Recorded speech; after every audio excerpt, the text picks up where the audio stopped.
So what were you saying? So, all right, Reverend Ken, right? Yeah. So you know that Ash Wednesday has to do with Tammuz, right? And the cross. Yeah. That's in Ezekiel. That name is in the book of Ezekiel. And you a pastor, you know that has to do with Tammuz, the ashes I'm saying, across the head. So why would you put that across the people's head and mislead them? You're missing a part of it. What am I missing? The part you don't know. Fill it in. Like I said, tell me why are you putting the cross on the head for Ash Wednesday when you know it's for Tammuz? You need to see it in the scripture. In the scripture, it says that it's abomination in the book of Ezekiel chapter 8. It says, see what they do. This is greater abominations here. We don't differ there. But what you're missing a part. That's what I'm not understanding. Why are you not putting the difference between the unholy and the holy? No, see, now you're making a general statement. It's a righteous statement. Because you, as a pastor, you're making a statement. It says that you're supposed to be giving the people warning. That's attributed to another god. Do I give a Babylonian god? Give y'all warning? So why are you putting the cross on the people's head? Because this is the part you don't understand. What I don't understand about it? I understand it goes to a false god named Tammuz. Did you just hear that there's warnings given out here? We warn everybody about false doctrines. We warn everybody about what's really going on. Ash Wednesday is a false doctrine. We warn everybody about who Christ really is and who he's not. Who is he? He ain't what most people portray him as. He ain't cool with Ash Wednesday. And he don't look like that. He don't look like a precept. Isaiah chapter 56, verse 9. I mean, this is the prophecy that we have right now going on in Israel. Speaking about that pastor that was, I seen your interview with him. You know what I mean? How he knew he was teaching wrong doctrine, and he still went out to teach wrong doctrine. Yeah, man. I think this applies to this pastor right here. Isaiah chapter 56, verse 9. All ye beasts of the field, and we know beasts is talking about men, come to devour. Yea, all ye beasts in the forest. Verse 10.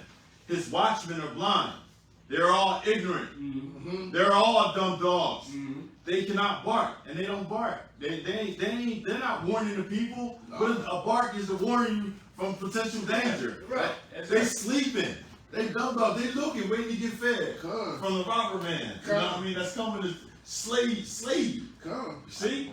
Verse 11. Yea, they're greedy dogs. Well, I can't tell them about man. I just money with the ashes. And they don't want to hear any change. It's going to mess up his money. It's going to mess my money up. Right? Before this year, I had never seen nobody do that in the black community. I ain't never seen nobody do that in the black community besides this year. Like, that's how you know it's all getting more corrupt and it's getting worse and worse and worse. I got a preset.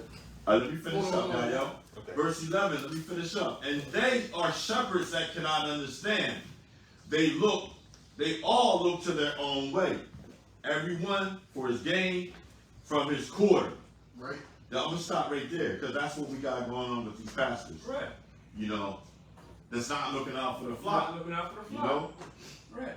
And knowing that you got all this information and truth out here, you still teaching falsehood. It's hard enough dealing with the truth dealing with the flesh, as opposed to being taught lies in the spirit and still dealing with the flesh. Right. That's crazy. That's why the Most High said they're greedy wolves. So that's why the Most High said these wolves, they're coming like a thief. They're not the shepherd. They're not the leader. Understand? A shepherd is going to take care of the flock. Right. They're going to take care of the people. But these are greedy wolves. They teach for hire. They only teach for profit. Understand? That's right. And then they teach lies also. So they teach it, but now it's lies. It's lies. So they lead. That's why the Most High said, your leaders cause you to error. Understand? Because these churches know Easter is off. But now the people go to church and you're going to teach them about Easter. They know it's off, but now they're going to cause the flock to make an error. Which is, of course, idol worship. Mm-hmm. Okay? You're worshiping the egg or worshiping the idol god. Esther or Osiris. Astarte. Right. Well, Diana. Whatever you want to call it. Asherah. Right. Salakia. Just to let you back off what the elder said. Right after we was on the video, and I brought up that Lent was 40 days representing Tammuz being killed at the age 40 by a boar. Immediately after that, the pastor went on online, and he gonna write that the 40 days of Lent represented 40 days and 40 nights that Christ was on the mountain being tempted by Satan. I swear to God, he went and wrote that on Facebook right after I did the interview with him. Trying to make up something quick after your car was pulled. Yeah. I couldn't even believe it. I was like, wow, he came in on the wing with that. He said that it represented 40 days and 40 days Christ being tempted by Hashatan. But you can see how they Why? Because Yahushua did fast 40 days and 40 nights. You see how they took that 40 and applied it to an idol god? Yeah. Like something else. So now people think, okay, well, that sounds right, but it's not. Nope, it's not right. You see how they do that? And then the word Easter is found one time in the Bible, but you know that word was put there. Okay? It's really the word. It should be Passover. Yeah. We're gonna prove it too. We're gonna prove it. It should be Passover. So Esau put those certain words in there to throw you off. And people say, well, Easter's in the Bible. They haven't studied nothing. Haven't studied the Hebrew, nothing. There's a lot of things that Esau put in the Bible, just twist words around. Right. And so that's why you got to study to show yourself approved. Yeah. Right. You have to study it. And don't nobody tell you not to read and write the Hebrew. Because the Hebrew is going to be important. As you study the scriptures, you're going to need the Hebrew to understand what the scriptures are saying, because Esau threw words in there, transliterated the scriptures, and put his own words in it. Understand?